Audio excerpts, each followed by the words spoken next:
That's fantastic. I welcome all the audience, participants, my amazing teachers to this next and amazing episode of Read with a Teacher. And so today, we are privileged to have Divya with us, and we are going to read a very interesting book. I think that generally Chandan discovers that which book it is and why we have chosen this book. So I think for last 4 months we have been continuing with this book reading program, which I still feel is very rare, and particularly among the teachers. Reading book is a I'll say rare kind of phenomena that happens. But somehow we have been doing it for last 4 months, and I see a lot of teachers join our conversations about the books. So I welcome all of you. Welcome, Divya. We are going to read a very interesting book with you. Chandan, why don't you show that which book we are going to read? Oh, fantastic. I'm also having one in my hand, so all three of us. Oh, Okay. Upma ma'am is also having a copy. Yeah, that's great. That's great. So, Divya, actually इस book को लेकर के काफी एक interesting रहा कि हम लोगों के बीच जब एक कन्वर्सेशन हो रहा था उस दिन चंदन जी ने कहा कि हम आज ही इसको अनाउंस करेंगे कि हम ये वाली किताब पढ़ना चाह रहे हैं, जबकि हमने पहले ही इसको डिसाइड कर लिया था. क्या था वो इंसिडेंट, चंदन जी आप ही अगर वो शेयर करें इससे पहले. आई मीन बेसिकली अगर देखें जो चीजें होती हैं वो अगर मैं दिव्या मैम के शब्दों में कहूँ तो कुछ भी जो है वो कोइंसिडेंस नहीं होता है, वो लॉ ऑफ अट्रैक्शन जो है वो काम कर रहा होता है. और अभी हाल फिलहाल में जब नए डायरेक्टर सर हम लोगों से बातचीत कर रहे थे तो उन्होंने इस शब्द का जिक्र किया, इकिगाई, और उन्होंने कहा कि ये एक ऐसा टर्म है जो बेसिकली लोगों को अगर देखें तो it's a beautiful intersection of all four things, what you love, what you do, what the world needs, and what exactly you are getting paid for. अगर ये चारों चीजें एक हो जाती हैं उस तरीके से तो फिर आपको काम जो है वो बोझ नहीं लगता, बल्कि आप उस पूरे प्रोसेस को एंजॉय कर रहे होते हैं. So being a Delhi government teacher, उन्होंने इस चीज को जो है वो काफी एम्फेसिस किया कि आप लोग को आपका इकिगाई जो है वो मिल चुका है. I am still searching for this thing. तो that was the moment which sealed this book. हाँ जी, हम तो इसी बुक के साथ जो है वो गो अहेड कर रहे हैं. लेकिन आई रिमेम्बर कि it was pre decided, it was just a coincidence कि सर उसके बारे में बात कर रहे थे. Okay, so now let's bring actually Divya to the discussion. Divya, एक सवाल मैं सभी से पूछता हूँ और मुझे लगता है कि हम सबके जर्नी में ये कहीं ना कहीं छुपा होता है कि हम कैसे हम सभी लोग 10 साल 15 साल 20 साल से अब टीचिंग कैरियर में हैं. And if we are still reading book, I'm again repeating it, if we are still reading book, so how this happens, I mean how this rare thing happens, जो मैंने अभी इंट्रोडक्शन में भी कहा था. तो कैसे आप अभी तक किताब, शायद आपका 15 साल का कैरियर हो गया होगा और आप पढ़ती हैं अभी तक, तो इस बारे में थोड़ा सा बताइए. I mean what hooks you to the books, कैसे आप किताब पढ़ती रही. Thank you, Murari. First of all, thank you very much for calling me, for inviting me for this session. It's an honor for me. And I welcome all the participants in Zoom link as well as all those who have joined us on FB. तो मुरारी बहुत सही question पूछा कि शायद एक ये teachers में rare thing है, रीडिंग कहीं ना कहीं छूटती जाती है जैसे हम अपने करियर में बढ़ते जाते हैं. और आपने बिल्कुल ठीक कहा, आई वुड से 15 नहीं, it's been 21 years that I am into teaching. Oh my God, so 2 decades. मैं ये कहूंगी कि being a literature student, English literature student, उससे पहले तक भी reading was not my forte, though I have it in my genes. My mother and my father both were avid readers. मतलब दोनों का ही लैंग्वेज पर बहुत कमांड है. मम्मा मेरी लैंग्वेज टीचर रही हैं हिंदी में. But still, as soon as I started my graduation, English honors, I started doing English honors. काफी सारे novels पहले तो वो आए जो कोर्स में थे.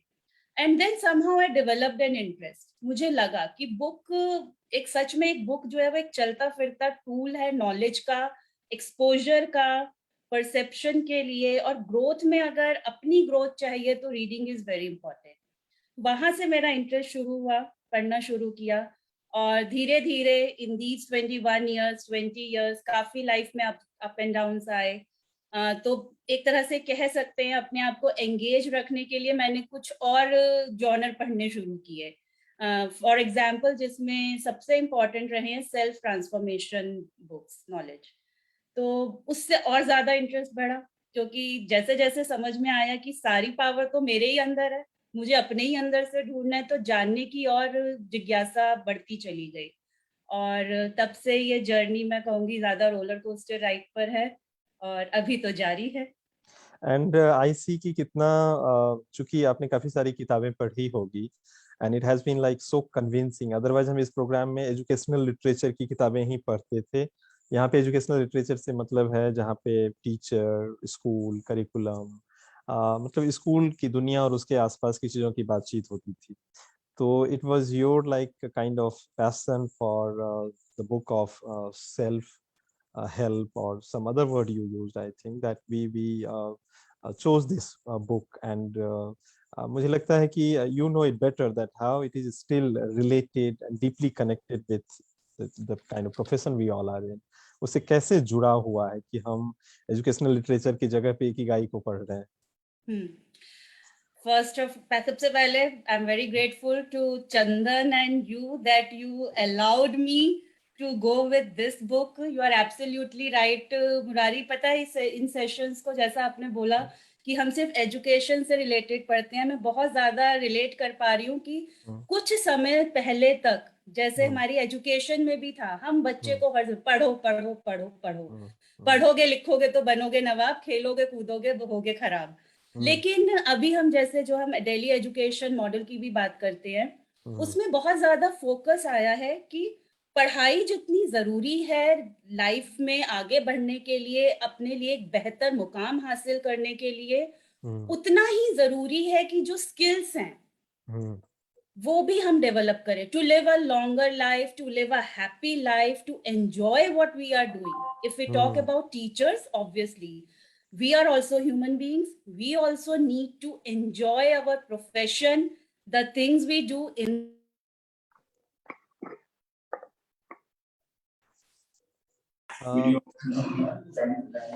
दिव्या आप म्यूट हो गए हैं Divya ma'am. Unmute yourself. Yeah. Is it fine now? Yeah. Yes. तो ये बुक जितनी हमें पर्सनल लाइफ में हेल्प कर सकती है अगर हम इसे पढ़ें समझें, और काफी छोटी छोटी टिप्स दी हुई हैं इस बुक में, कोई रॉकेट साइंस नहीं है, और उसे अप्लाई करें और ये उतनी ही ज्यादा बेनिफिशियल हो सकती है as a teacher as well और फॉर एनी प्रोफेशन। प्लस एक बार मैंने अपना इकिगाई समझ लिया, एक बार मैंने कमांडमेंट्स ऑफ लाइफ समझ लिए, आई थिंक टीचर से बेहतर कोई भी नहीं है जो इन बातों को बच्चों तक लेकर जा पाए।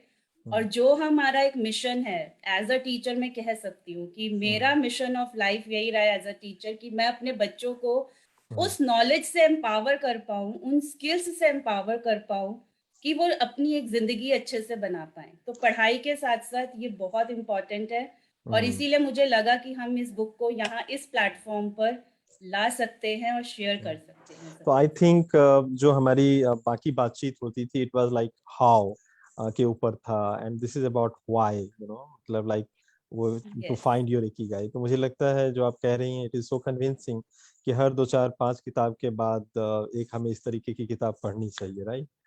And as you rightly said कि टीचर भी तो इंसान ही है, so happy teacher will create happy classroom and happy classroom will bring happy children perhaps. So very fantastic. But I would also like to share just a minute for the people who are here and those who are listening कि जो हमारा idea है educational literature की ही किताबें पढ़ने की, उसके पीछे पर्पस ये है कि देयर आर टू थिंग्स कि जो अदर जोनराज है लाइक लिटरेचर की एंड सेल्फ हेल्प बुक्स की, there is a good number of readers and writers, fiction non fiction हर चीज की। लेकिन जो आप देखेंगे कि एजुकेशनल लिटरेचर जो है, लिखने वाले भी बहुत कम है, बहुत कम, और पढ़ने वाले लगता है लिखने वालों से भी कम है। So this is one of the reason I personally feel that at least we teachers, you know, possess so that if there are some people who are writing about the life in the school, and so there must be a reader. Otherwise, if there won't be a reader, who will sustain the interest to write the literature for it? And without literature, there is no continuity. Who knows it better than you, who herself is a literature person? तो ये एक idea है कि क्यों हम educational literature पे insist कर रहे हैं कि उसको पढ़ें. But definitely as you said कि इसकी अपनी वैल्यू है, और आई फील कि हर 2-4-5 किताबों के बाद हम बीच बीच में इस तरीके की किताबों को भी लाएंगे. I think without delaying much, so like you already mentioned that somewhere you have identified your ikigai. Now, I mean, I'll ask you to introduce this book and help us also like find our own ikigai, that, I mean, what is there in the book, a kind of, glimpses you give us in the beginning. And then I will ask you to read the paragraphs that you find interesting. So let's begin with like, what is ikigai and how we all can find it. Yeah. Yeah. So जैसे अब हम आगे बढ़ेंगे और इस word को, इस book को समझेंगे, everyone would be surprised to know that कोई out of the blue concept नहीं है. कॉन्सेप्ट वही है जो हम अपने बड़ों से आज तक सुनते आए हैं और जो हम खुद भी समझ पाते हैं. तो अगर मैं अपनी इकिगाई की बात करूं, मैं प्रोफेशन में अगर मैं बात करूं, तो मुझे बच्चों के साथ क्लासरूम टाइम जो होता है, क्लासरूम इंटरेक्शन जो होता है, teaching learning process, I have always enjoyed that. मुझे टीचर नहीं बनना था, मुझे इस फील्ड में नहीं आना था, वो एक अलग बात है. लेकिन जब मैं टीचर बनी, मैं फील्ड में आई, एक्सपीरियंस हुआ, I just started loving talking to my kids, my children. और उस टाइम मुझे लगता है, आज अगर मैं फील करूं, जब मैंने ये बुक पढ़ी, इकिगाई वर्ड आया, तब मुझे समझ में आया, ओके, दिस इज इकिगाई. तो उससे अगर मैं समझूं, तो मुझे लगता है मैं बहुत फ्लो में होती हूँ, मैं बहुत अपने आप में खोई होती हूँ और अपने बच्चों में खोई होती हूँ जब मैं पढ़ाती हूँ. दूसरा, अगर मैं हॉबीज पे जाऊं, पैशन में जाऊं, I have noticed whenever I am painting a canvas, मुझे कुछ नहीं पता होता. मैं म्यूजिक भी चलाती हूँ तो मुझे नहीं पता होता कि लिरिक्स क्या गए, क्या म्यूजिक था, जस्ट वो एंजॉय हो रहा है, ठीक है, माइंड सेटल है, बट मैं उसमें खोई होती हूँ, चाहे मुझे पेंट करना नहीं आता है, जो भी मैं कर रही हूँ. So this is Ikigai. Book यही कहती है. This book is a very small book. I think just 200 pages के आसपास की ये बुक है. बहुत ज्यादा टाइम नहीं लगता है इसको पढ़ने के लिए, लेकिन टाइम लगता है, क्योंकि जब आप पढ़ना शुरू करते हैं, हर पेज पर इतने, जिसे कहते हैं ना, पर्ल्स ऑफ विजडम है. कुछ ऐसे वर्ड्स आ रहे हैं. तो जापानीज कॉन्सेप्ट है इकिगाई, तो जापानीज के और प्रोवर्ब्स और कॉन्सेप्ट्स आ रहे हैं. तो आप सोच में पड़ जाते हो, आप अपनी लाइफ से कोरिलेट करने लगते हो, आप बुक पढ़ते पढ़ते सोचने लगते हो, मैं क्या करती हूँ, मैं इस टाइम कहाँ होती हूँ. अगर किसी का कुकिंग पैशन है, तो खाना बनाते वक्त मेरा ध्यान कहाँ होता है. तो हम उस सोच में जब पढ़ते हैं, आई थिंक इसीलिए इन बुक्स को सेल्फ हेल्प बुक्स या सेल्फ ट्रांसफॉर्मेशन बुक्स कहा जाता है, because they give us a space to reflect on ourselves, instead of reflecting on what is happening around me and what other people are doing or not doing, or how should they behave and not behave, we start to introspect ourselves. And that is a place jahan se ek insaan ka, I think, growth start hota hai. And as we all know, we are human beings, lifelong hum log learners apne aap ko kehte hain, especially teachers. और growth हमारा एक never ending process है. तो Ikigai is a Japanese concept, it's a Japanese word. Book पढ़कर मुझे बहुत हैरानी हुई. आजकल बहुत ये वर्ड प्रचलन में बहुत है. जैसा चंदन ने बोला कि हमारे न्यू डायरेक्टर सर ने भी ये वर्ड यूज किया है और बहुत सुनने में आ रहा है. तो मुझे भी सुने सुनाए मतलब पता थे कि Ikigai is something that gives you innate joy, innate happiness. But when I read the book, and there comes a line that roughly it translates to the happiness of always being busy. Now it's a food for thought. कि क्या हमेशा सारा दिन busy रहना happiness ला सकता है? क्योंकि हम तो यही रोते हैं, सारा टाइम बिजी हूँ, टाइम ही नहीं है, रेस्ट का ही टाइम नहीं है. तो वहां से और क्यूरियोसिटी आई कि यहाँ पे बीइंग बिजी का क्या मीनिंग है, because one word can Hmm. have many perspectives, many meanings. Right. Second thing, Hmm. मतलब अगर मैं अपने हिंदू ट्रेडिशन की बात करूं, ये बहुत सुनने में आता है कि हम जी क्यों रहे हैं, हमारा पर्पस Hmm. क्या है, क्यों आए हैं हम इस Hmm. धरती पर, ह्यूमन बीइंग है, क्यों Hmm. जन्म लिया है. और इस बुक में भी Hmm. The very second page में ask this question, what is the meaning Hmm. Of my life? Hmm. Is the point just to live longer, or Hmm. should I seek a higher purpose? Hmm. Why do some people know what they want and have a passion for life, Hmm. while others languish in confusion? Hmm. Especially we deal with children, we deal with youth as well. अगर मैं 10वीं 11वीं 12th तक के बच्चों की बात करूं, बहुत सारे बच्चों को 10th में हमारे यही नहीं पता है कि Hmm. मुझे सब्जेक्ट क्या लेना है, मुझे Hmm. क्या लेना चाहिए. Subject Hmm. लेने के बाद 12th में ये नहीं पता होता कि मुझे आगे क्या करना है, मेरा Right. पर्पस क्या है. तो वो Right. कंफ्यूजन वाली स्टेट में है. Hmm. तो यहाँ से एक ये भी सोच उत्पन्न होती है कि क्यों, इसका मतलब या तो शायद डायरेक्शन ठीक नहीं मिल रहा है, या हम उन्हें शायद ऐसा कुछ 12 साल के उनके स्कूल के करियर में कभी उनके लिए वो एनवायरनमेंट नहीं क्रिएट कर पाए जहां वो सोचे कि मेरा पर्पस क्या है, मुझे Hmm. क्या पसंद है, मेरे क्या पैशंस हैं, क्या मैं उन्हें फॉलो कर सकती हूँ, क्या मैं उन्हें फॉलो कर कर अपनी एक लाइफ क्रिएट कर सकती हूँ the way I want. Hmm. तो ये सारी क्यूरियोसिटी, सारे क्वेश्चन बहुत मेरे मन में उठने लगे थे जब मैंने बुक ही स्टार्ट की थी. और फर्स्ट पेज से ये बुक आपका अटेंशन ग्रैब करती है और उसे सस्टेन भी करती है, क्योंकि हम थिंकिंग बीइंग्स हैं. तो ऑब्वियसली जब भी हम कोई बुक पढ़ते हैं, या इवन हम कोई छोटा सा कोई पीस ऑफ इंफॉर्मेशन भी टीवी पर देखते हैं, या आजकल तो सोशल मीडिया बहुत एक्टिव है, सोशल मीडिया पे बहुत कुछ आता है, तो बीइंग अ थिंकिंग बीइंग हम सोच मिलने लगते हैं, उसे कोरिलेट करने लगते हैं अपनी फैमिली से, अपने प्रोफेशन से, इवन अपने नेबरहुड से, फ्रेंड्स से. सो जब ये कनेक्शंस बनते हैं और तो कहीं ना कहीं हमें जवाब मिलने लगते हैं. जैसे बुक भी पूछ रही कि वाकई में यार कई लोग तो हमेशा ही खुश रहते हैं, मेरे साथ भी होता है. इतना आजकल जो हमारी लाइफ है, इवन टीचर्स की भी और हम मेंटर्स की भी, पर कुछ लोग हमेशा इन अ स्टेट ऑफ ब्लिस है. आप उनके फेस पर कभी शिकन नहीं दिखेगी, कभी थकावट नहीं दिखेगी.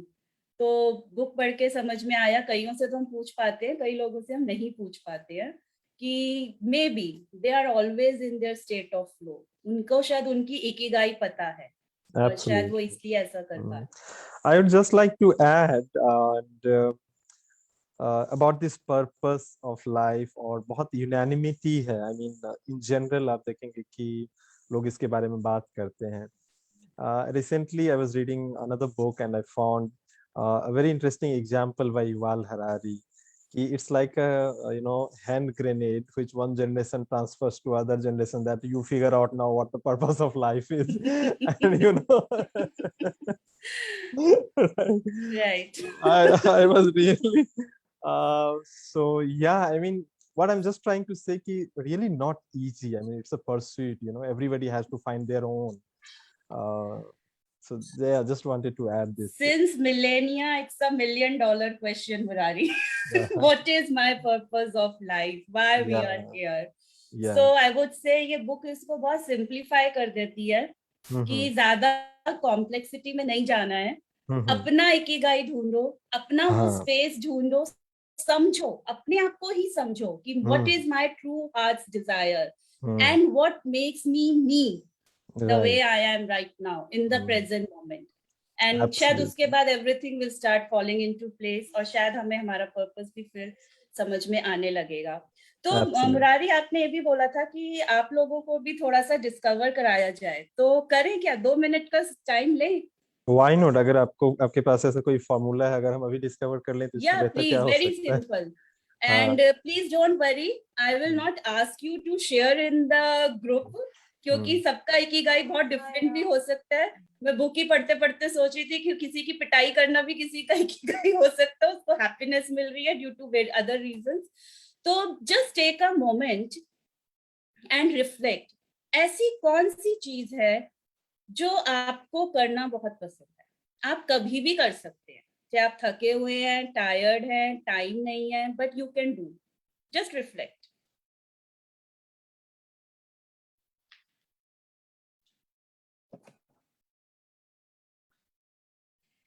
एक से ज्यादा हो सकती हैं, 3-4 भी हो सकती हैं. Vivek sir is saying relax. Absolutely, sir. But what relaxes you? Think about an action that relaxes you. Rajwant Kaur is saying reading. Okay. अगर आपको कंफ्यूजन है, आई थिंक अभी टाइम परमिट नहीं करेगा, but I am giving you this task, you can do it later. हो सकता है आपके दिमाग में 4-5 चीजें आए कि मुझे तो घूमना भी पसंद है, मुझे तो ये करना भी पसंद है. Just make a list of all that you enjoy doing, और उसमें से देखिएगा उन सब बातों में कॉमन क्या है. फॉर एग्जाम्पल, क्या आपने वो एक्टिविटीज जॉट डाउन की हैं जो आप अकेले करते हैं, या इट्स अ ग्रुप एक्टिविटी और अ पेयर एक्टिविटी? क्या वो आप घर में ही रह के हो सकती हैं या कहीं बाहर जाना पड़ता है? इन चीजों को जब वो कनेक्शंस ढूंढेंगे, अगर आप अकेले ऐसी एक्टिविटीज है, लाइक मैं अगर अपनी बात करूं, मैंने बोला painting a canvas, which can be done in a group as well as all alone, but all alone easily हो जाता है. और रीडिंग अ बुक, वो भी अकेले हो जाता है. तो maybe I am a kind of person who enjoys maximum time with myself. So Yeah. just make a list, try I to find some commonality between the actions, और उसके through आप पता लगा सकते हैं कि आपका इनर बीइंग क्या चाहता है. और उसमें से भी अगर लिस्ट लंबी हो रही है, just try to take 2 to 3 activities that gives you most joy. Damn time and day आप कर सकते हो, आप कभी भी कर सकते हो. एंड मैं जब देख रहा था कुछ लोग चैट बॉक्स में लिख रहे हैं गेम खेलना या कॉमेडी मूवी देखना, तो आई एम वंडरिंग कि कॉमेडी मूवी देखना अगर लाइफ का पर्पस हो जाएगा तो how the life would look like. So it means इस आंसर से ऐसा लगता है कि it's complicated, you know, it's not easy really to figure it out. Yeah, it needs a lot of deliberation perhaps. लेकिन मैं चाहता हूँ यहीं पे कि इस किताब में जो टेक्निक्स यूज किया गया है, they have spoken to perhaps hundreds of people who lived more than 100 years. और Yes. उन्होंने क्या क्या चीजें शेयर की है, तो उसके बारे में अगर आप थोड़ा सा बताएं भी, कुछ पढ़ के भी हमें बताएं. So Japan is famous for the people who live the longest in the world. But as the book says, this is also a myth, because Japan में भी एक island है, Okinawa. The place, the village where we have the, you know, most of the centenarians of the world. And काफी factors contribute करते हैं, environmental factors भी contribute करते हैं उस island के. लेकिन जो basic बातें इस book में की गई हैं, that they people exercise. And कमाल की बात है, स्ट्रेनियस एक्सरसाइज कोई नहीं है, just simple walking, and again just simple doing the things they love to do, maybe even watching a comedy movie on a couch, lying on a couch. So then diet plays an important part. They know their ikigai. They have a very strong sense of community belongingness. They are a part of a community. बहुत common है वहां, देखिएगा, they celebrate birthdays, they celebrate anniversaries, they just find, उनको reason नहीं चाहिए, not find, they do not need a reason for a celebration. पूरी community village इकट्ठी होती है, सेलिब्रेट करते हैं, शाम को बैठते हैं, म्यूजिक प्ले होता है, डांसिंग होती है. This is also a form of exercise, body movements हो रहे हैं, इमोशंस हेवायर भी होते हैं, तो वो फिर सेंटर पे आ जाते हैं. सो दे keep themselves busy in their communities. They have a sense of belongingness, and most important, they cherish every new day. Every new day is a new beginning for them. Right. And very important factor, Okinawa में especially, हर घर में आपको अपना kitchen garden मिलेगा. They grow their own organic fresh vegetables, have them, share with each other, and enjoy parties out of dishes made from those plants, from their farm. So छोटा सा हो, बेशक छोटा सा फार्म है, 3-4 तरह का ही कुछ वो उगा रहे हैं. उसमें भी बुक बहुत ब्यूटीफुली मेंशन करती है कि क्या क्या इंग्रेडिएंट्स हैं उनकी लॉन्ग लाइफ के, जो बेसिक हैं, तो वो आपको हर घर में मिलेंगे. My kitchen Hmm. garden में मिलेंगे. So these Yeah. are few of the principles, and obviously Ikigai is happiness, joy. ये जब आपने एक्सरसाइज के बारे में बताया तो I just found a very interesting paragraph. मुझे भी ये नहीं पता था पहले से, and it's really interesting, and I think it would be something take away for anyone who is listening. It's on page number, if I can quickly find it out, 135 पे है. As easy as getting out of the chair, getting out of your chair. इतना interesting बात बताई गई है यहाँ कि metabolism slows down 90% after 30 minutes of sitting. Yes. The enzymes that move the bad fat from your arteries to your muscles where it can get burned off slow down, and after 2 hours good cholesterol drops 20%. Just getting up for 5 minutes is going to get things going again. These things are so simple, they are almost stupid, says Gavin Bradley in a 2015 interview with Bridget Scullett, कुछ ऐसा ही नाम है, for the Washington Post. Yeah. Bradley is one of the preeminent experts on the subject and the director of an international organization dedicated to building awareness of how detrimental sitting all the time can be to our health. तो बड़ा interesting है. बताइए, ये जो fact है कि slows down 90% after 30 minutes of sitting. तो ये Yes, मतलब अगर हम इसके वर्ल्ड रिसर्चेस हैं मुरारी, मेडिकल हाँ. साइंस भी इस बात को अब एग्री कर रहा है. हम्म, और अगर हम देखें तो हमारे इंडिया में, अगर स्पेशली इन इंडिया अगर आप क्लासरूम टाइमिंग्स की बात करें, हमारा मैक्सिमम पीरियड 35 to 40 मिनट्स का है. तो आई थिंक उसका एक ये बहुत बड़ा रीजन है, because our brain stops functioning after 40 minutes. Slow down होते होते 1 घंटे के बाद तो हम कुछ भी बोलें, कितना भी अच्छा बोलें, पढ़ाएं बच्चे का, कितना भी इंटरेस्टिंग एक्टिविटीज हम ले रहे हैं, लेकिन एक नेचुरल प्रोसेस है. बॉडी फील करती है. ब्रेन अगर टायर होगा, मतलब रिलैक्स नहीं होगा, थका होगा, तो बॉडी पे इफेक्ट आएगा ही आएगा. सो इसकी तो बहुत रिसर्चेस हो चुकी हैं, और इसीलिए है कि हमारे शायद क्लासरूम्स की जब हम बात करते हैं, चाइल्ड सेंटर्ड क्लासरूम्स होने चाहिए. Teacher should be in a role of a facilitator. तो वो कुछ कुछ एक्टिविटीज होती रहेंगी. एक और बड़ा इंटरेस्टिंग कॉन्सेप्ट है वार्क, जिसमें हम बच्चे की लर्निंग स्टाइल्स को ध्यान में रखते हुए, whether the child is having a vision और एन ऑडिटरी और अ रीडर और काइनेस्थेटिक. तो काइनेस्थेटिक एक्टिविटीज का मकसद ही है कि बच्चा उठेगा सीट से, घूमेगा फिरेगा, कुछ काम करेगा, 5 मिनट 10 मिनट बाद आकर फिर अपनी जगह पे बैठ जाएगा. तो वो इसी कॉन्सेप्ट, इसी बात को एड्रेस करता है. This is very interesting, I found. Yeah. So which next paragraph you are going to read first? Yeah, अभी हम And ये बात कर रहे Chandan हैं, ji, तो we are also waiting to hear from you some interesting paragraph that you have already decided to read. First Divya ma'am will read, then Yes. Okay, हम अभी यही बात कर रहे हैं, तो मैं इसी को थोड़ा सा और इलेबोरेट करना चाहूंगी मुरारी, क्योंकि ये बहुत इम्पोर्टेंट इंफॉर्मेशन है. आई थिंक जो सिर्फ बच्चों के लिए नहीं, हमारे लिए भी बहुत इम्पोर्टेंट है. It's on page number 20.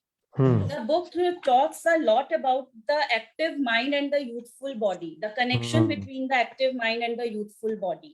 Absolutely. जो अभी आपने पैराग्राफ रीड किया, उसी को एड्रेस कर रहा है ये, कि having a youthful mind also drives you toward a healthy lifestyle that will slow the aging process. Right. Plus, why is it important for our brain also?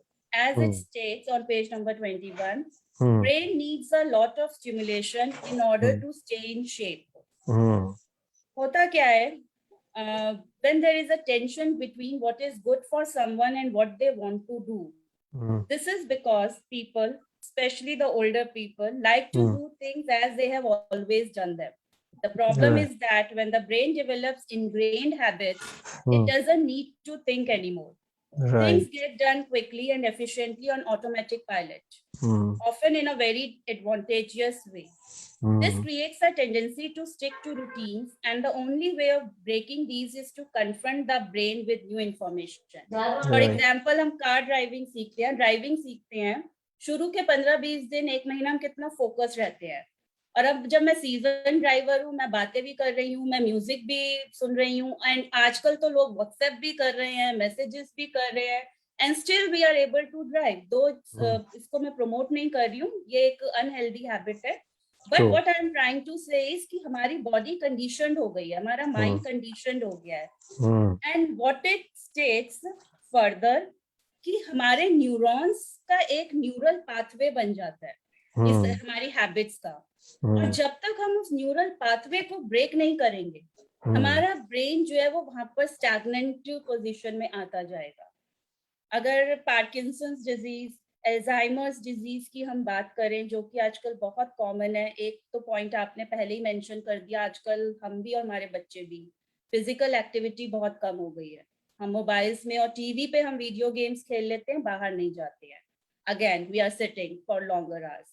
दूसरा, हमारा ब्रेन कंडीशन हो जाता है, न्यू न्यूरल पाथवेज नहीं बन रहे हैं, neurons new activate नहीं हो रहे हैं, न्यू इंफॉर्मेशन कोई मुझे नहीं मिल रही है, एक रूटीन पर, एक घर्रे पर मैं चली जा रही हूँ, तो आई एम नॉट, फिर वो अवेयरनेस वाली स्टेट नहीं आती है। इस बुक में एक और इम्पोर्टेंट, बहुत इंपॉर्टेंट पॉइंट मेंशन किया गया, जो हमारे स्पेशली दिल्ली एजुकेशन में हैप्पीनेस करिकुलम इंट्रोड्यूस हुआ है। We talk about mindfulness. Mindfulness is all about becoming aware of the present moment and about what thoughts are going on in our mind. It helps, the researchers have proved that it helps to develop new neurons. It helps to develop new neural pathways, which is a sort of exercise workout for our brain. तो अगर हम एक, आपने reading की बात की, अगर मैं एक बुक भी नहीं पढ़ रही हूँ, जैसे इकिगाई पढ़ी, और शुरू पढ़ने के साथ ही मेरे अंदर रिफ्लेक्शन आने लगा, क्वेश्चंस आने लगे, मैं उसके आंसर्स फाइंड आउट कर रही हूँ, इन अ वे मैं अपने ब्रेन को एक वर्कआउट दे रही हूँ। तो ये एक बहुत इंपॉर्टेंट पॉइंट था जो मुझे लगा, neurons to neural pathway. And I think इसी में एक 17-year-old कोरियन लड़की का एग्जांपल दिया है जिसने ओलंपिक में गोल्ड मेडल जीता था। यस। और उसमें बताया कि उसके ट्रेनिंग में क्या क्या करवाया गया था, तो उसी शेयर की 1 घंटे डेली का मेडिटेशन उसके ट्रेनिंग का हिस्सा था। तो what you are sharing is really very important. और 2 hours, not 1 hour. उसने बोला था the key ingredient of my success is 2 hours of meditation on daily basis. Oh my God, okay. And अब तो इस पे काफी सारा लैब रिसर्चेस भी हो रहे हैं कि कैसे मेडिटेशन हमारे माइंड को एक तरीके से चेंज करने में, उसको ज्यादा एनर्जी से भरने में मदद करता है। I recently read a book on this, क्या नाम था बुक का? आई थिंक दलाई लामा जी का लिखा हुआ है। I am forgetting the name, might be somewhere there. तो उसमें भी इस पे काफी मतलब फोकस था कि कैसे माइंडफुलनेस या मेडिटेशन के जरिए हम एक तरीके से रीवायरिंग कर सकते हैं अपने तमाम सोचने के तरीके को और जीने के तरीकों को। तो इसी से जुड़ा हुआ जो एक कॉन्सेप्ट जिसकी इसमें भी डिस्कशन की गई है कि and I think you should talk about that also, जिसमें बताया गया है कि कैसे बढ़ते उम्र के साथ हम और ज्यादा जवान होते जा सकते हैं। I mean, yeah, it's about the mental power, that how we become even more sharper, in our ability to think, and how does that happen actually? इसमें मतलब what do they try to say? We generally know the idea of aging, कि लोग उम्र बढ़ता है, बूढ़े होते जाते हैं, physically fragile हो जाते हैं, mentally weak होते जाते हैं। But this book and all the proponents of meditation and mindfulness, they all promote कि physically भले ही आप fragile हो सकते हैं, but mentally you are becoming even more sharper. तो इसके बारे में थोड़ा सा बताइए दिव्या। मुरारी, सारा आइडिया ही इसी बात पर आता है, इसीलिए शुरू में ही बोला था कि अगर मैंने जिंदगी ही बिताई है अपने लोगों के साथ, एक उनको, वो मेरे हैं, मैं उनकी, इसमें मैं स्टार्ट, आई एम सॉरी मैं थोड़ा सा पीछे जा रही हूँ, बट एक कॉन्सेप्ट है जापानीज में ही, एक और वर्ड है जो बहुत फॉलो करते हैं जापानीज, इट्स इचारिबुचो, which means कि एक sense of brotherhood. We all are brothers or sisters, even if we have not met. तो अगर ये मेरा एक कॉन्सेप्ट बन जाएगा, थॉट बन जाएगा, तो आई थिंक मैं स्ट्रेस में आऊंगी नहीं, किसी के साथ इनजस्टिस करूंगी नहीं. Stress is the biggest, I would से, कर्सर जो हमारे सेल्स जो डीजनरेट होते हैं उनका कॉज है. लेकिन एवरीडे लाइफ में, specially in the present era, जहाँ हम टेक्नोलॉजिकल स्ट्रेस इतना है, थोड़ा हम स्ट्रेस में आते हैं. So if we are doing mindfulness, if we are moving our bodies, we are following our ikigai, and we there is a concept ki micro flow, ki finding happiness in the mundane task as well. अगर हम ये सब कर पाते हैं और अपनी habit में ले आते हैं डेली लाइफ में, सो जो आपने बात कही कि बुढ़ापे के साथ साथ डीजनरेट तो नहीं होंगे. जो when if our cells are regenerating, अगर हम पर्पसली माइंडफुली इस एक्शन, इस बात पे लगे हुए कि हमारे सेल्स रीजनरेट हो, तो जैसे जैसे उम्र बढ़ेगी वैसे वैसे बॉडी की उम्र आई थिंक नहीं बढ़ेगी. हमारे हिंदी में भी एक कहावत है ना, उसका भी मुझे मीनिंग अभी समझ में आ रहा है कि जब दिल जवान तो उम्र तो जस्ट एक number, age is just a number. अगर दिल जवान है, दिल जवान है क्योंकि मैं वो कर रही हूँ जो मुझे पसंद है, मुझे खुशी देता है, मैं सबके साथ मिलकर चल रही हूँ, सबकी हैप्पीनेस में भी मेरी हैप्पीनेस, और मैं कंट्रीब्यूट कर रही हूँ, तो बॉडी ओल्डर नहीं होगी. आई थिंक हम जितने भी मेंटर्स हैं, बाकी भी बहुत ट्रैवल किया होगा, we have all been to Singapore. मैंने एक बहुत ऑब्जर्वेशन रही मेरी वहां पर कि कहीं भी जाना होता था, we used to book a cab groups में, and to my surprise 5 days में बहुत जगह हम गए, हमने कैब्स बुक की, और 1 या 2 बार ही ऐसा हुआ कि we got a younger driver. Otherwise सारे ड्राइवर्स देवर, देखने से लग रहा था 70+, 80+. और एक से तो मैंने एज भी पूछ ही ली, because the driver was very friendly and he was talking very nicely to us. So I asked the gentleman his age and he said I am 96, and he was driving. और अपनी life जो है वो बोले कि आप cab कर रहे हो ना इतनी जगह के लिए, we don't hire a cab, we just walk our way. So is actually is just a number. जो भी हमने अभी तक बातें की हैं, अगर हम उसे फॉलो कर पाते हैं तो ये जस्ट बिलीफ है. अगर चंदन सर ने शुरू में बात की, एक नाम लिया था law of attraction. So I am a firm believer of LOA and follower of LOA, and मैंने उसमें यही सीखा है कि if you are going to bought the belief of the people, of the society, you will never experience a different thing. So it's just a belief कि उम्र हो गई है ना, तो शरीर में तो दर्द होंगे ही, वो जवाब तो देगा ही, नजर कमजोर होगी, मेमोरी वीक होगी.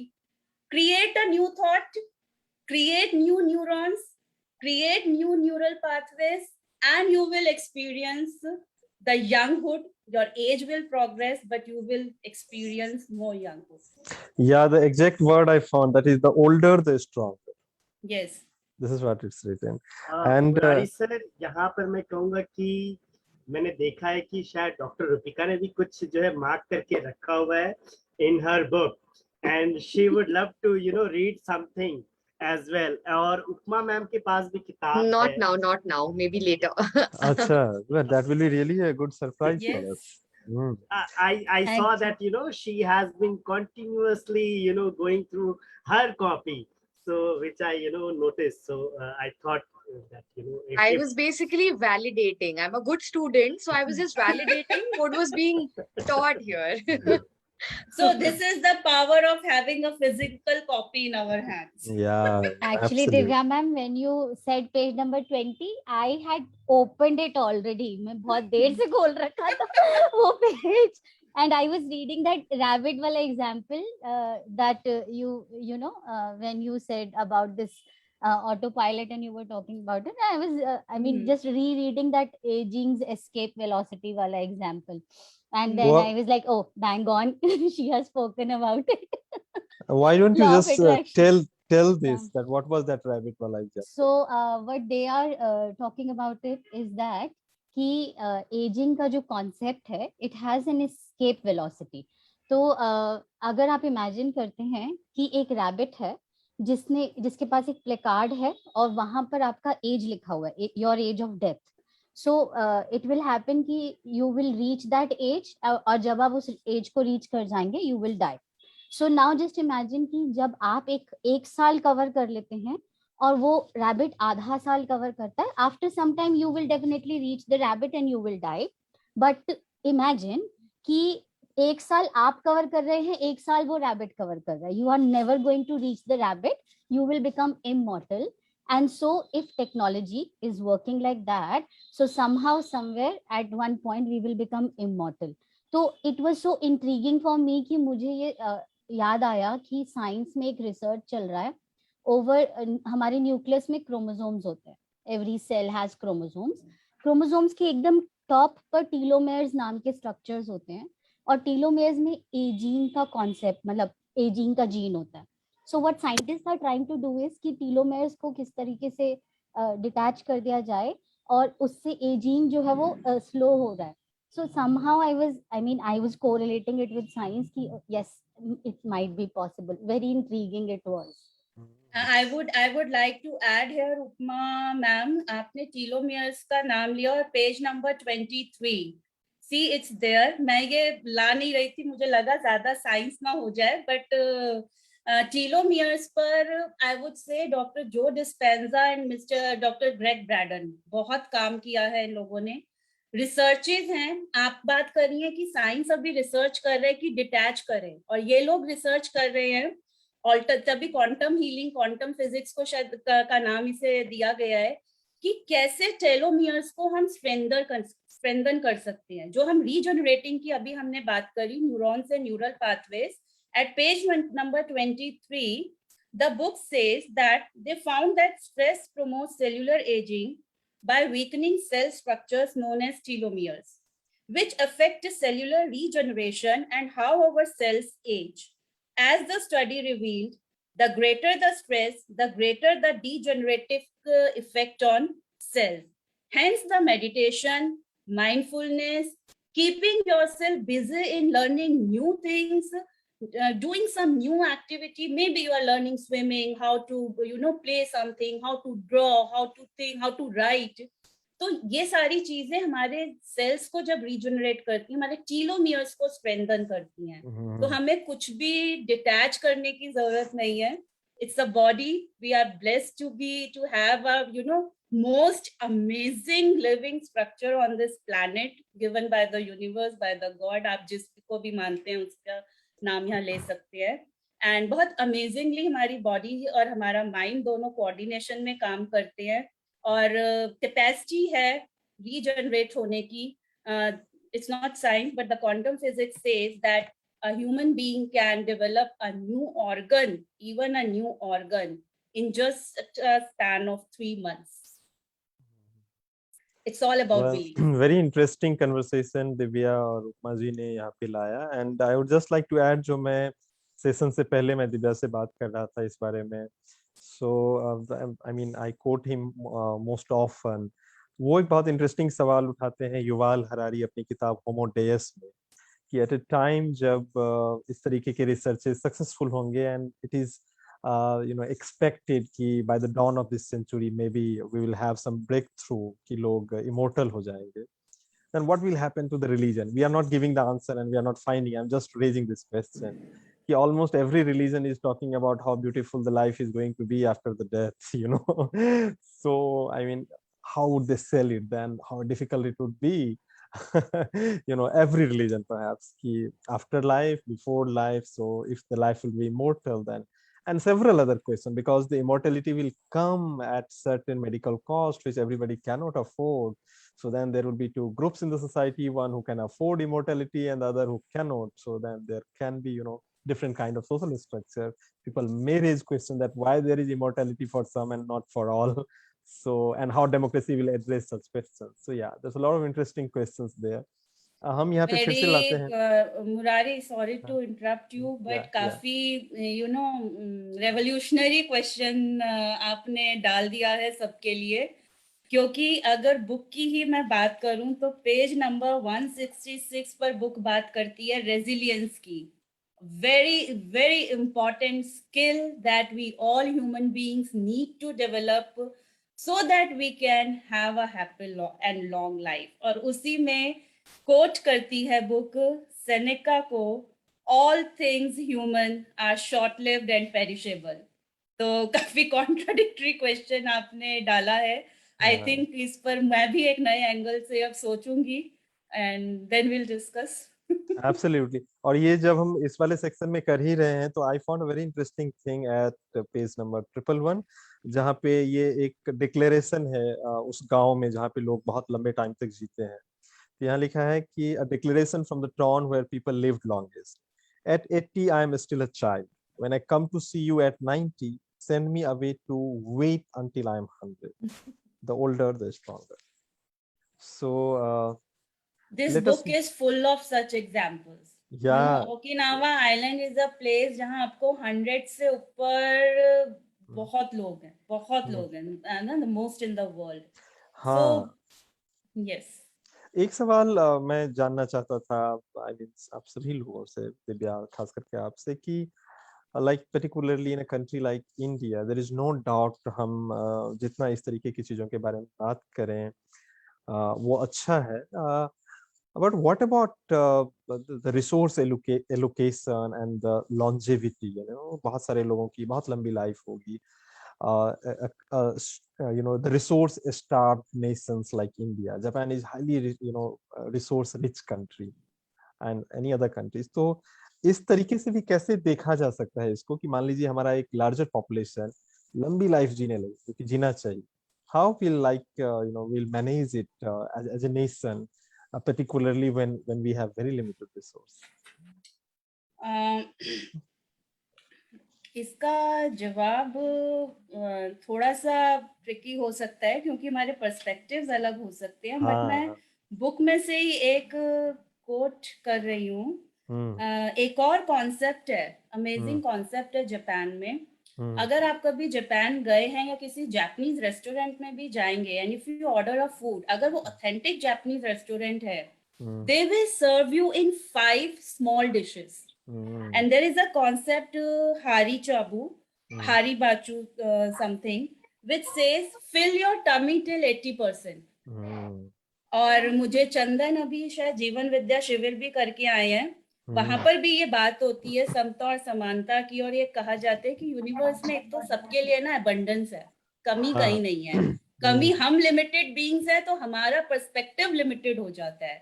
एंड जापानीज से इसके बहुत सारे बेनिफिट्स हैं. When it comes to diet, ये तो हमने पढ़ी लिया, हेल्दी डाइट लेते हैं. Even they drink, you know, they drink wine and everything, but in a very moderate manner. So everything is good till it is in moderation. और हम उसको लिमिटेड क्वांटिटी में ले रहे हैं. तो अपने आप को फिट रखने के लिए भी they just eat 80% of their hunger. जितनी उन्हें भूख है उसका 80% वो लोग खाते हैं. छोटी छोटी प्लेट्स में लेने का कॉन्सेप्ट रीजन ये है कि जब वो 5 प्लेट में खाना आता है तो एकदम लगता है इतना सारा खाना मैं कैसे खाऊंगी. और वहीं पर क्योंकि you know the food that is being served, the color of the food and the quantity of the food helps to helps our body. Chandan ji mute कर दीजिए जरा. म्यूट है. Quantity and the colour and the aroma of the food when it is served, वो हमारी body को, हमारे brain को help करता है डाइजेस्टिव एसिड्स रिलीज करने में, जितना मैं खाना पचा सकती हूँ. तो जब वो 5 प्लेट्स में आता है तो लगता है इतना सारा मैं कैसे खाऊंगी. तो वहां एक सिग्नल दे दिया माइंड ने बॉडी को कि बहुत सारा है, वो अपने एसिड रिलीज कर दिया, मेरा 80% में भी पेट भर जाएगा. और जहां मुझे लगा एक बड़ी सी लार्जर डिश में ठीक है और ले लेंगे, इसलिए जापानीज कभी भी ना बार बार खाना नहीं लेते. उन्हें जितना खाना है एक बारी में बैठ कर ले लेते हैं. बार बार जाने से क्वांटिटी इंक्रीज होती है. इतना सा खाना, अभी तो मैं और खा लूंगी, अभी तो मैं और खा लूंगी. तो आई थिंक ये कॉन्सेप्ट भी काफी हमें हेल्प कर सकता है अगर आप बात करें. और अगर इमॉर्टैलिटी की बात करूं, आई डोंट नो अबाउट इमॉर्टैलिटी. मैं पर्सनली सेनेका का जो मैंने अभी भी लाइन प्रोवर्ब बोली उसमें बहुत बिलीव करती हूँ कि all things human are perishable. एक दिन सब कुछ एंड होना ही है. तो एब्सोल्युटली. तो आपने बहुत इंटरेस्टिंगली इस क्वेश्चन को डील किया. मुझे लगता है कि it's not about resource crunch. अगर ज्यादा इक्विटेबल चीजें हम लाएं तो शायद things might work perhaps, right. And वो जो आपने कॉन्सेप्ट बताया फूड वाला, उसको मैंने लागू करना अपने पर ही शुरू किया है. हमारे यहाँ हम लोग जिस कल्चर से आते हैं उसमें बहुत खाना खिला देने को ही प्यार समझा जाता है. तो और ले लो और ले लो, तो मेरी मम्मी बहुत परेशान रहती है, क्या हो गया है इसको, क्यों नहीं ले रहा है, लाइक क्यों नहीं खा रहा है. So and the other concept I also found like very practical, कि कैसे आप कलर्स के हिसाब से, कि खाने में अगर 7 कलर्स हो, you know that is generally a very you know पौष्टिक वो फूड होगा, न्यूट्रिशियस होगा. मतलब सिर्फ कलर कोडिंग से भी आप उसको आइडेंटिफाई कर सकते हैं. So this 7 I colors found, of rainbow and 7 colors yeah, of yeah, food. yeah, absolutely, absolutely. Chandanji, I think you are supposed to share something. या तो यहाँ पर मैं बगैर नाम लिए हुए कहूंगा कि कुछ लोग हैं जो अंडर प्रेशर काफी अच्छा काम करते हैं. दे आर अमंग अस. और पेज नंबर 27 में कहा गया है little stress is good for you.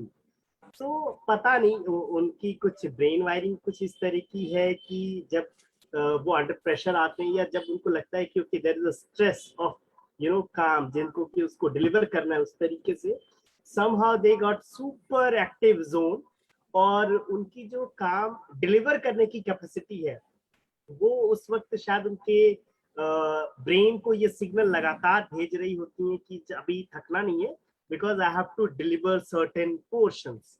और हैं वैसे 2-4 लोग अभी हमारे साथ सेशन में भी जुड़े हुए हैं, मैं नाम नहीं लूंगा आगे.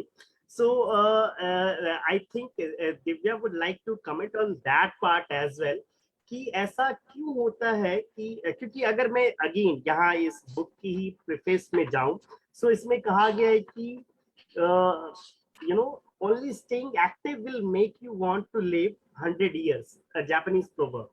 तो क्या वैसे लोग जो है somehow Divya ma'am, again I'm quoting another word which I heard from you and in your sessions, NLP. तो क्या वो उनका वो NLP जो है इस तरीके से उनको सिग्नल दे रहा है कि अभी रुकना नहीं है, अभी थकना नहीं है, अभी it's not a good time to give up because I have to deliver certain things. What's your take on this as a practitioner of LON and as a teacher as well? And I think Divya आप उसके बारे में थोड़ा सा बता भी दीजिए जो सेशंस आप ऑफर करती हैं. Okay, so first answering to Chandan's question, Chandan sir, page number 63 या 64 पर भी एक कुछ लाइंस कोटेड हैं. The key is always having a meaningful challenge to overcome in order to maintain flow. हमने स्टेट ऑफ फ्लो की बात करी, हमने न्यूरॉन्स और न्यूरल पाथवेज की बात करी, हमने टीलोमियर्स की बात करी, कुछ आइडिया लिया कि कैसे काम चल रहा है, हमारी बॉडी में कैसे काम हो रहा है, माइंड कैसे काम कर रहा है. और आपने ये वैसे भी सुना होगा, हम बहुत कहते हैं माइंड को, हमारे माइंड को विजन चाहिए, गोल चाहिए. जो आप एनएलपी की बात कर रहे हैं, NLP stands for neuro linguistic programming. वही neuro linguistic, what is the language of the neurons, what is the language of the brain. In NLP I have done student NLP. सबसे पहला उन्होंने जो हमें बताया था, वे जो थेरेपी बताई थी, कि एक तो आप अपने हर बच्चे के साथ ना, इवन अपने बच्चों के साथ भी, even at the age of 5, do the goal setting. Mind को पता है, माइंड को बहुत क्लियरली पता होना चाहिए. वही बात, objective of what is the objective of my living. Okay, I am doing a job, what is the objective of doing of my job, why I am teaching. हम लेसन प्लान्स बनाते हैं, हम 30 minutes का भी lesson plan बनाते हैं, हम learning objectives बनाते हैं. मेरे एज अ टीचिंग ऑब्जेक्टिव क्या है, हम ये भी लिखते हैं, हम 2 ही लिखते हैं. तो माइंड को क्योंकि ऑब्जेक्टिव चाहिए, उससे वो थकता नहीं है जब तक वो ऑब्जेक्टिव पूरे नहीं कर लेता. Plus if I am taking care कि उसकी भी एक कैपेसिटी है. I am also I have also find my Ikigai, और मैं उस पर भी काम कर रही हूँ और अपने मिशन पे भी लगी हुई हूँ. तो सेशन से पहले मैं और मुरारी भी बात कर रहे थे कि is quality of life and longevity synonyms. तो मेरा यही मानना है जो हमने शुरू से हम बात कर रहे हैं कि क्वालिटी ऑफ लाइफ डिपेंड करती है मैं क्या काम कर रही हूँ, मुझे कितनी खुशी मिल रही है, मैं अपनी कम्युनिटी के साथ हूँ या नहीं हूँ, मैं हर दिन एंजॉय कर रही हूँ या नहीं, हर मोमेंट चेरिश कर रही हूँ या नहीं, और मेरे एक्शन से आसपास क्या प्रभाव पड़ रहे हैं, कौन मेरे साथ है, कौन किस तरह से बिहेव कर रहे हैं, कौन पे नहीं बट मेरे एक्शंस की वजह से। तो ये सारा कहीं ना कहीं कुछ भी अलग नहीं जाता है, ये सब मिलके काम करता है और मेरे न्यूरॉन्स उसी हिसाब से बनते हैं। एनएलपी की जो आपने बात की वो सिर्फ काम करते हैं कि मुझे एक बिलीफ चेंज करना है, चलिए यही ले लेना है, ये बिलीफ चेंज करना है कि ओल्ड एज में तो ना बीमारियां लगती हैं, ओल्ड एज में तो हम वीक होते हैं। So there are therapies, there are ways, there are tools and techniques जिनके थ्रू हम ये कर सकते हैं। हमारे बीच में एनएलपी एक्सपर्ट्स भी हैं, वैसे तो वो इस टॉपिक को और ले पाएंगे। तो जो आप बात कह रहे हैं कि कुछ लोग थकते नहीं, क्या बेबी वो बहुत क्लियर है, उनका ऑब्जेक्टिव बहुत क्लियर है, गोल डिफाइंड है, वो उसको अचीव करना चाहते हैं, तो दिमाग नहीं थकेगा। And body is nothing but a reflection of what is going on in our mind, how my brain is thinking and perceiving the thing, even how I perceive a hurdle, how I perceive a hurdle, how I perceive a stress. Stress भी दो तरह का होता है, negative and positive. Positive stress थोड़ा जरूरी है हमें लाइफ में to meet challenges, it is important, लेकिन उसे किस लेवल तक मैं लेकर जा रही हूँ, क्या कैसे परसीव कर रही हूँ, तो ये सारे फैक्टर्स मिलजुल कर काम करते हैं। हेल्दी डाइट ले रही हूँ, थोड़ी बहुत बॉडी मूवमेंट एक्सरसाइज कर रही हूँ, तो वो एनर्जी, वो फ्रेशनेस शायद फिर से आ जाती है कि माइंड थकता नहीं है। इसीलिए शायद हमने पहले ही बोला था कि कुछ लोगों को तो पता है, वो हमेशा ही स्टेट ऑफ फ्लो में रहते हैं, कुछ लोग हमेशा ही कंफ्यूजन में रहते हैं।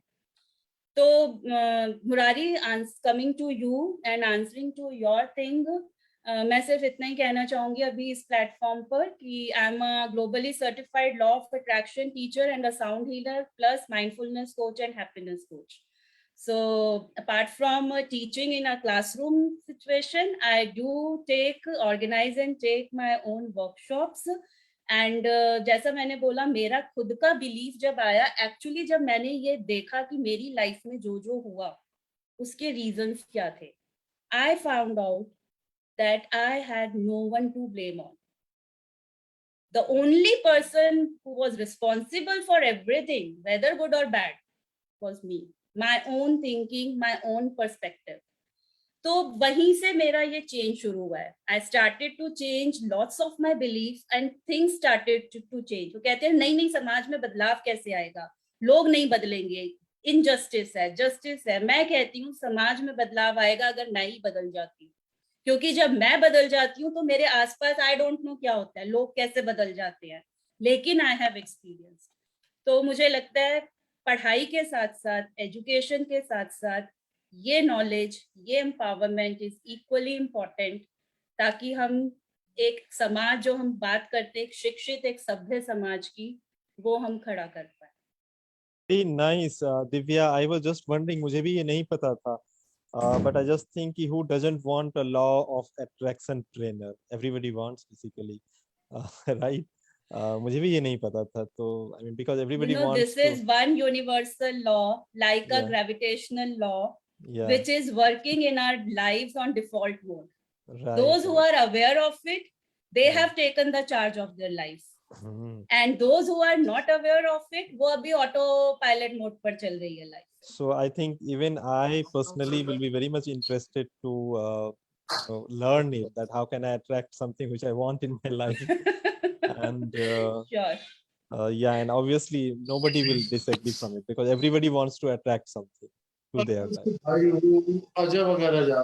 And I think we are almost moving towards the end of this program.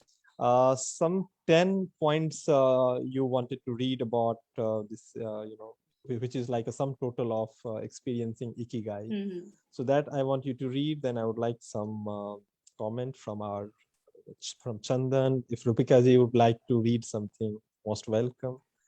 Yeah, Divya, you go Yes. ahead. So cut the long story in short, और इकिगाई क्या है और उसके रूल्स क्या हैं, 10 रूल्स क्या हैं, और किस तरह से हम अपनी लाइफ को बेटर टू बेस्ट लेकर जा सकते हैं। The first point it talks about is stay active, don't retire. जो चंदन सर का भी एक वरी आया था कि क्या है वो लोग कुछ नहीं है, सिंपल है सर, एक्टिव रहिए। यू नो जापान में रिटायरमेंट का कोई कॉन्सेप्ट ही नहीं है, जापानीज में ये वर्ड ही नहीं है।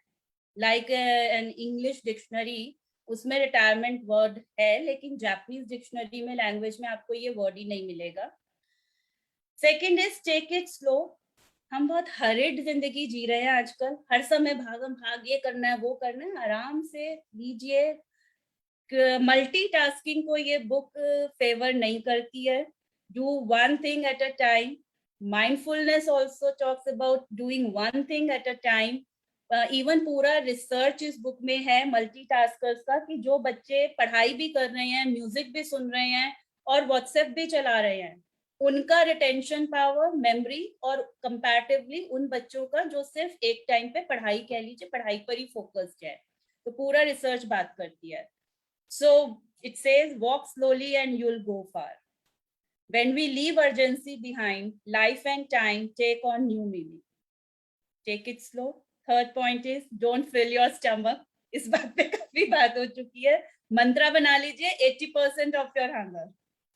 Fourth is, surround yourself with good friends. Friends are the best medicine. There are confiding worries over a good chat, sharing stories that brighten your day, getting advice, having fun, dreaming, in other words, living. हम सभी शायद इन सारी बातों से resonate करेंगे, क्योंकि हम सभी के ग्रुप्स हैं, फ्रेंड्स हैं, we all have someone, some people in our life जिनके साथ हम, कह लीजिए बिल्कुल एज एन ओपन बुक हैं। तो अपने आसपास गुड कंपनी, गुड फ्रेंड्स रखिए। Fifth is, get in shape for your next birthday. So this may work as a challenge, but in a good way.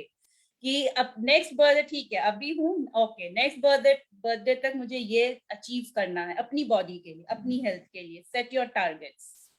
Sixth is, smile as often as you can. Seventh is, reconnect with nature. जैसा हमने Japanese में बात की, they all have their kitchen garden. अगर मैं चंदन की बात करूं तो उनका क्वेश्चन मैं उन्हीं पर दोहराऊंगी कि Chandan, I know you love gardening. अगर आपको आपके गार्डन में छोड़ दिया जाए, आप पूरा दिन कर सकते हो, आप कितने भी थके हुए आए हो आप तब भी कर लोगे। तो मैं आपके लिए छोड़ रही हूँ आप ही का क्वेश्चन आप पर, कि क्या चीज है ऐसी गार्डनिंग में जो आपको थकाती नहीं है या फील ही नहीं होने देती है? क्या है ऐसा? क्या आपकी एनएलपी कुछ इस तरह से हुई है, आपके न्यूरॉन्स, न्यूरल पाथवे इस तरह से बने हुए हैं? And you will get your answer. Eighth is, give thanks. हमारे हैप्पीनेस करिकुलम में हम बहुत ग्रैटिट्यूड की बात करते हैं। इट्स माय, ये मैं पर्सनल एक्सपीरियंस से कह सकती हूँ, because I have a habit of writing my gratitude journal every day. And I have observed over the years, the things or the people I am grateful for have double folded, manifolded in my life. I have started attracting more of such things, more of such people, even objects, situations, events. So give thanks, be grateful, the smallest of the thing. यहाँ पे मुझे एक बहुत interesting example, Murari अगर time है तो can I share? ये मैं पता नहीं सब जगह शेयर करती हूँ, because it has touched my heart. Once I was taking a workshop, gratitude workshop with kids, और किड्स थे फ्रॉम, रेंज था क्लास 5 टू क्लास 10 का. उसमें क्लास 4th की बच्ची ने ग्रैटिट्यूड में अपना लिखा, जार बनवाया था उसने, चिट में लिखा, I am very grateful to my chappal. And I said, why chappal? तो शी सेड, मैम चप्पल नहीं होती तो मेरे पाँव में चोट नहीं लग जाती, मैं इतना घूमती कैसे? सेकंड उसने लिखा, I am grateful for my enemy. Why enemy? नहीं मैम, किसी से झगड़ा होता है तो ये भी तो पता चलता है ना, अगर आप बाद में रिफ्लेक्ट करो कि मैंने भी तो कुछ ऐसा एक्शन किया ना कि उसको गुस्सा आ गया, उसको बुरा लग गया सामने वाले को, तो it helps me to improve. And believe me, being an adult, मैंने इस बात पर कभी ध्यान नहीं दिया था, और उस एक छोटी सी बच्ची ने मुझे मजबूर कर दिया इस बात को सोचने में, और इसे अपने कोशिश कर रही हूँ अपने व्यक्तित्व में उतारने की भी. So be grateful. 9th is, live in the moment. Stop regretting the past and fearing the future. Today is all you have. Make the most of it. Make it worth remembering. Present moment is the only moment. It is an absolute truth and nothing else. 10th, follow your ikigai. Again I think जब हम ये सारे 9 commandments भी follow करेंगे तो Ikigai तो हो ही जाएगा. अब पहली बात तो डिस्कवर योर इकिगाई. यहाँ पे तो मैं अभी सभी को ये कहूंगी, पहली बात है कई बार हम कर रहे होते हैं पर मुझे पता ही नहीं होता कि यही वो चीज है जो मेरा पैशन है, जो मुझे फ्लो में रखती है. तो discover your ikigai and follow it. So these are the 10 And rules. I think 11th भी आप जोड़ दीजिए, read a book. Yes, but I think Right. Murari ये उसी के साथ हो पाएगा जिसका ये इकिगाई है reading. Right. Okay. Yeah. Fantastic. तो बहुत शानदार, आपने एक तरीके से फॉर्मूला इसको दे दिया है. चंदन जी, आप कुछ इसमें ऐड करना चाहेंगे? मैं इसमें ऐड नहीं करूंगा, मैं सिर्फ बताऊंगा कि अगर आपके पास किताब है फिजिकल या फिर वर्चुअल फॉर्म में, तो पेज नंबर 178 में स्टेप 3 है जिसमें get rid of the things that make you fragile. मैं कहूंगा कि इसको सभी लोग जो है ढूंढ कर जरूर पढ़ें. और मैं कहूंगा कि 7 चीजें हैं इसमें मेंशन, 3-4 चीजें तो आप देन एंड देयर कर सकते हैं. तो वो आपको आपके इकिगाई के नजदीक लेकर के जाएगा. और उसके बाद जो दिव्या मैम ने 10 जो है वो कमांडमेंट बताए हैं, उनको कर पाना बेहद आसान होगा. मैं देख रहा हूँ कि राकेश गुजराल सर ने हैंड रेज किया हुआ है. और उससे पहले मैं कहूँगा कि अगर डॉक्टर रुतिका कुछ शेयर करना चाहती हैं तो प्लीज वो करें. और Upma ma'am, yes. To begin with, thank you so much. I think we spoke about, I heard like a lot of things that I really resonate with, especially law of attraction. Interestingly, that was the first book that I read when I was in grade 10. This was the Secret itself. I mean, the law of Rhonda attraction. Byron.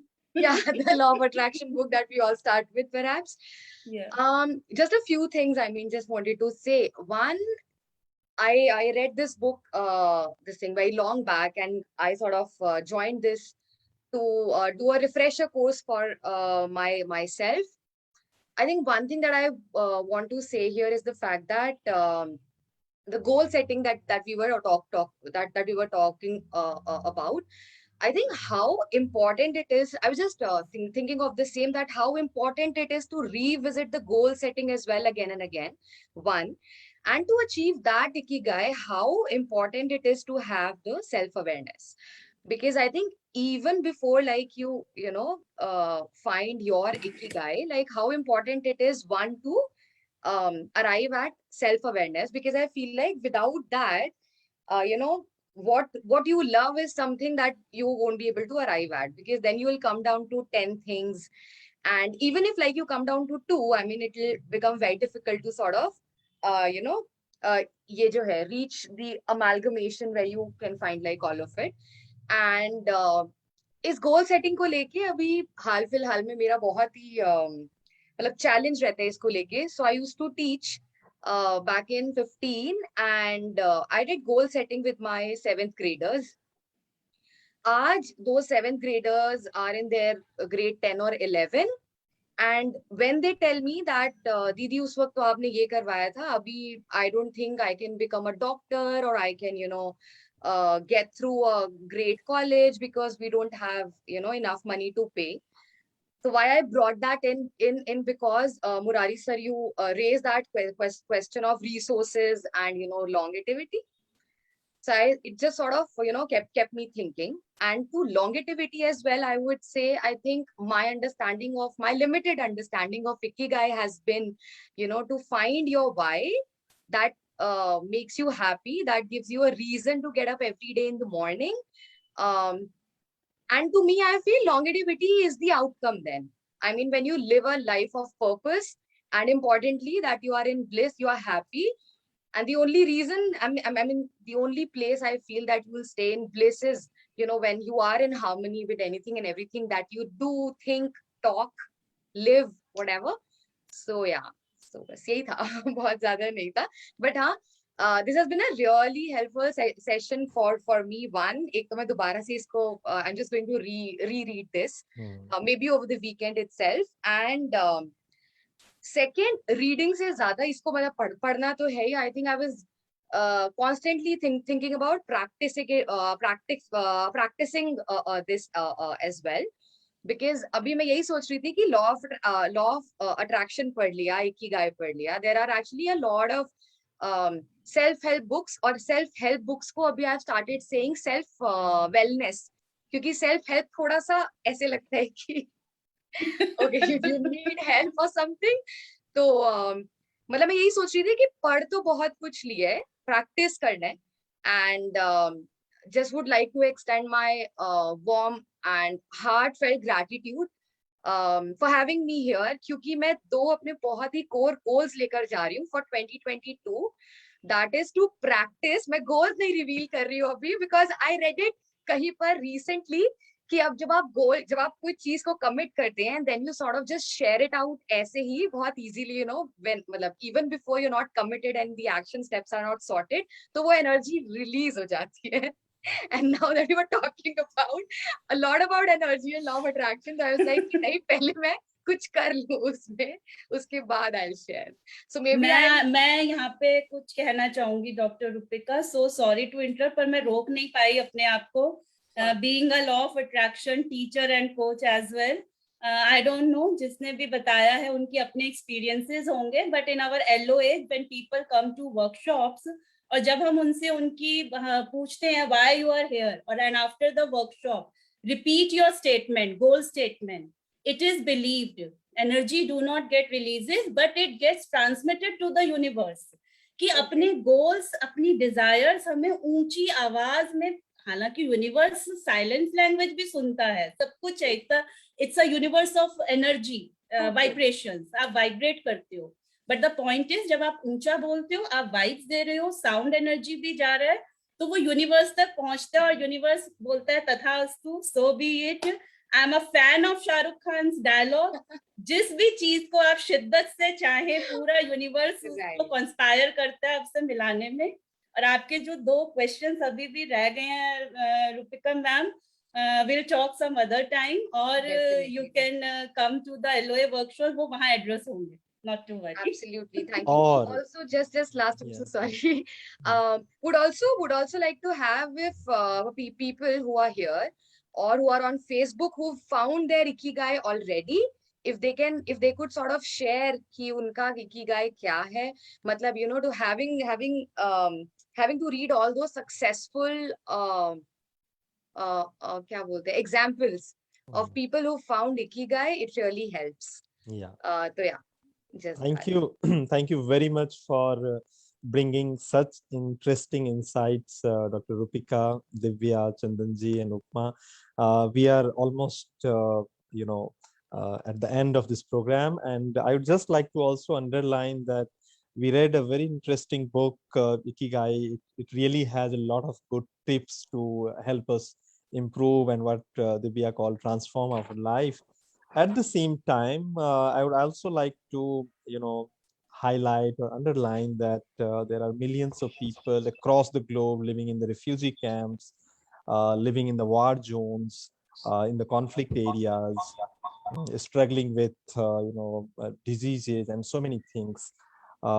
So we actually really do not know that how these kind of suggestions are going to help those people. We don't know. And we have also not explored that how the notion of justice help people live the quality life. So the places where the notion of justice doesn't prevail, and how it is making life difficult for the people, we don't know actually. So these are some of the things which we need to engage with, which we need to engage further, I think. But definitely, I mean, for most of us, this book is going to be extremely helpful. So thank you, all of you, for joining with this episode of Read with a Teacher. And I'm just going to stop this Facebook Live for at this moment, and we'll continue our conversation. And I will invite you all for the next session also, which Chandanji will announce in coming few days. So thank you everyone.